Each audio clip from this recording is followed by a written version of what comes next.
Assalamualaikum warahmatullahi wabarakatuh. Perkenalkan, nama saya Dedang Hidayat, kelas non reguler semester 3 NPM 7420120148, mata kuliah Hukum Pidana Lanjutan, dosen Ibu Prof. Dr. Hajah Heni Nuraini SHMH, asisten dosen Bapak Dr. M. Rendi Ardayani SHMH. Tugas review pertemuan ke-1 Hukum Pidana Lanjutan, bab 1 tentang percobaan, fogging atau attempt. A. Pengertian dan sifat percobaan. Pengertian dan definisi tentang percobaan tindak pidana tidak diatur dalam KUHP. Tetapi dalam KUHP hanya ada batasan yang menentukan kapan ada percobaan dan menentukan syarat-syaratnya saja, yaitu seperti diatur dalam pasal 53 dan 54 KUHP. Pasal 53 KUHP berbunyi, ayat 1, mencoba melakukan kejahatan dipidana jika niat untuk itu telah ternyata dari adanya permulaan, pelaksanaan, dan tidak selesainya pelaksanaan itu, bukan semata-mata disebabkan karena kehendaknya sendiri. Ayat 2, maksimum pidana pokok terhadap kejahatan dalam hal percobaan dapat dikurangi sepertiga. Ayat 3, jika kejahatan diancam dengan pidana mati dan pidana seumur hidup, dijatuhkan pidana penjara paling lama 15 tahun. Ayat 4, pidana tambahan bagi percobaan adalah sama dengan kejahatan selesai. Maksudnya di sini apabila divonis hukuman di atas 5 tahun penjara, maka pidana tambahannya adalah dicabut suara hak politiknya, tidak dapat dipilih dan memilih. Pasal 54 KUHP berbunyi, mencoba melakukan pelanggaran tidak dipidana. Berdasarkan kedua pasal tersebut, maka yang dapat dikenakan sanksi pidana untuk tindak pidana percobaan adalah hanya untuk tindak pidana yang berupa kejahatan yang diatur dalam buku 2 KUHP saja. Sedangkan untuk pelanggaran yang diatur dalam buku 3 tidak dapat dikenakan sanksi pidana. Selain itu, berdasarkan kedua pasal tersebut, maka yang dimaksud dengan percobaan adalah suatu perbuatan yang dilakukan seseorang dengan niat yang jahat dan niat itu sudah mulai dilaksanakan tetapi perbuatannya belum selesai. Tidak selesainya perbuatan tersebut bukan karena kehendak dari pelaku.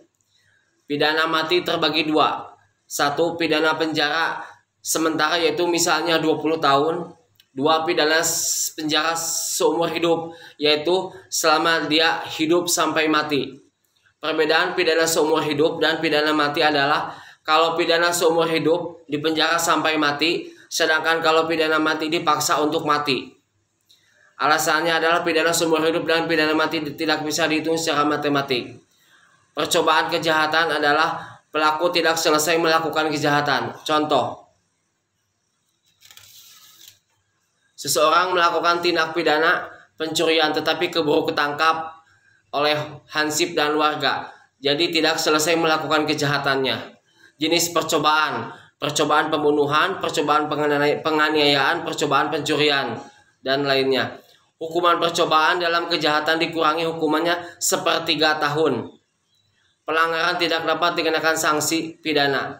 Contoh pelanggaran, Pak Dadang tidak memakai helm dan kategorinya dimasukkan ke pelanggaran. Filosofi pasal 54 adalah 1. Untuk kepastian hukum. 2. Untuk pegangan aparat dan masyarakat. Percobaan adalah sebagai delik yang tidak sempurna dikarenakan menempel dan tidak berdiri sendiri.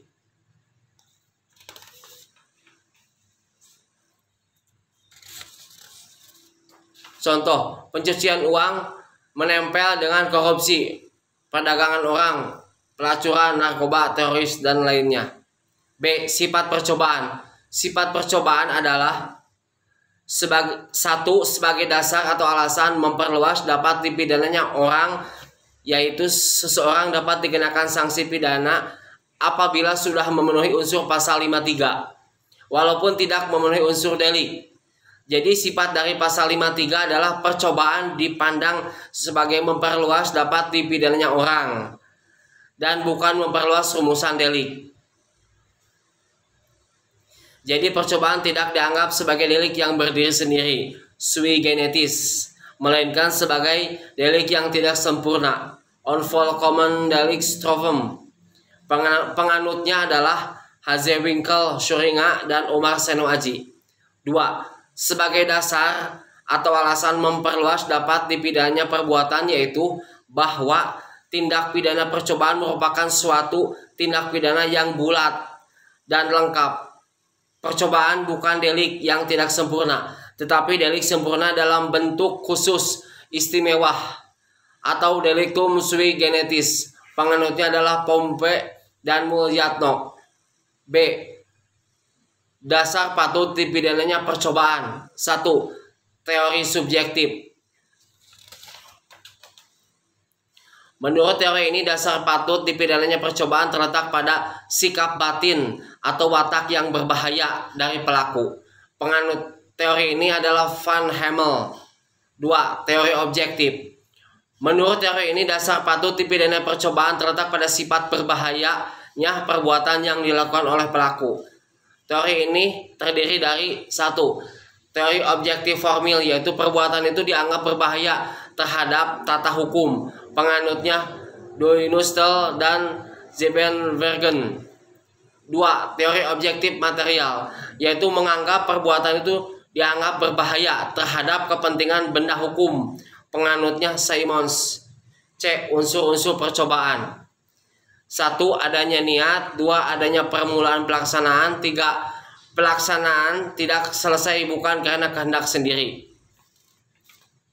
1. Adanya niat.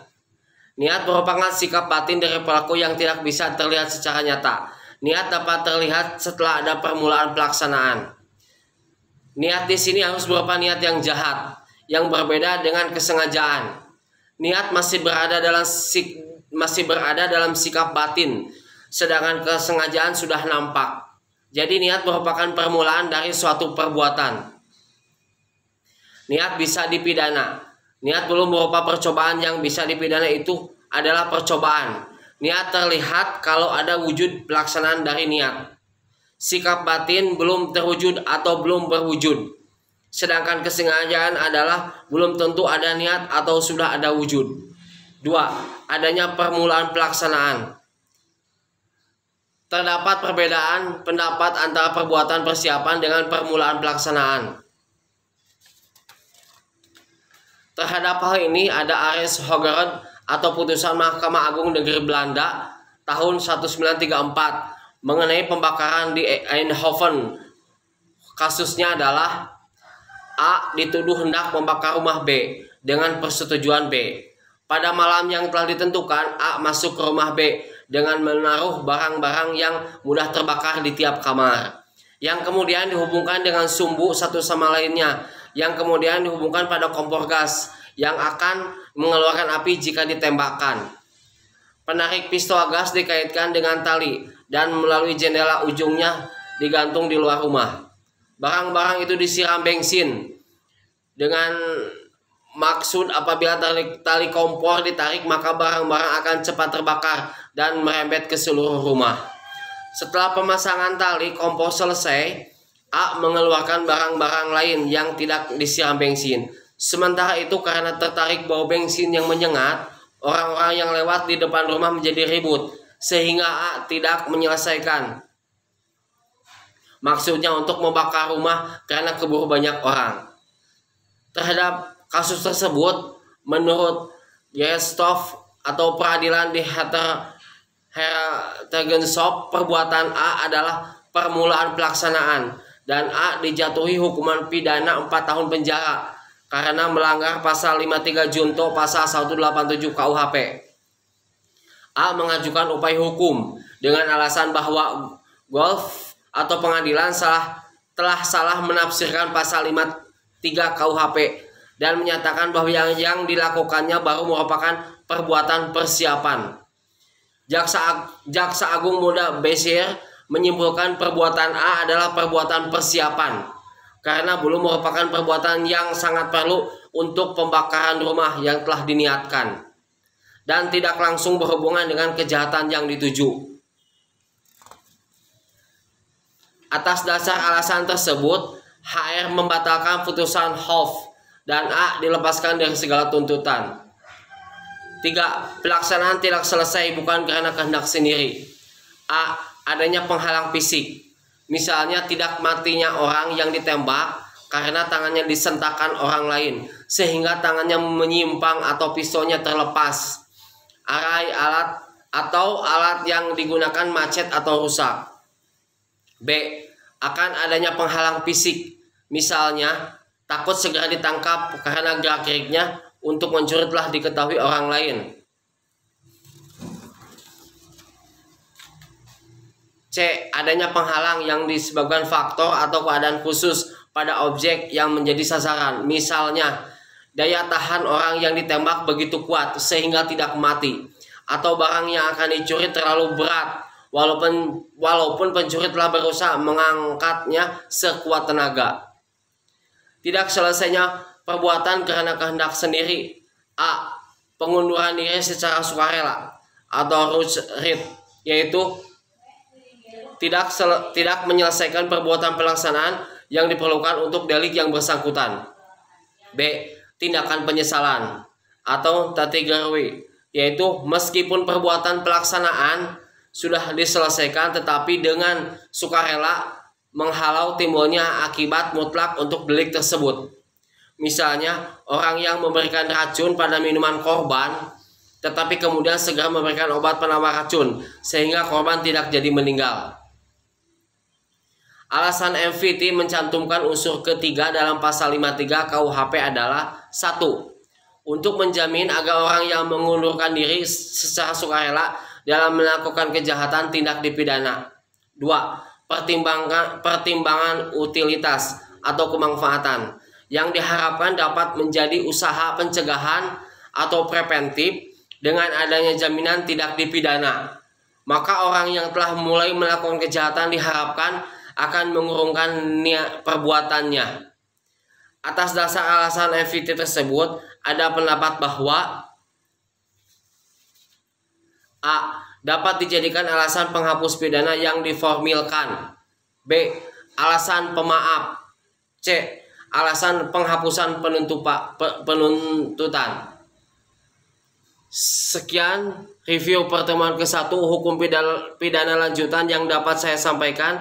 Sekian dan terima kasih. Wassalamualaikum warahmatullahi wabarakatuh. Wassalam.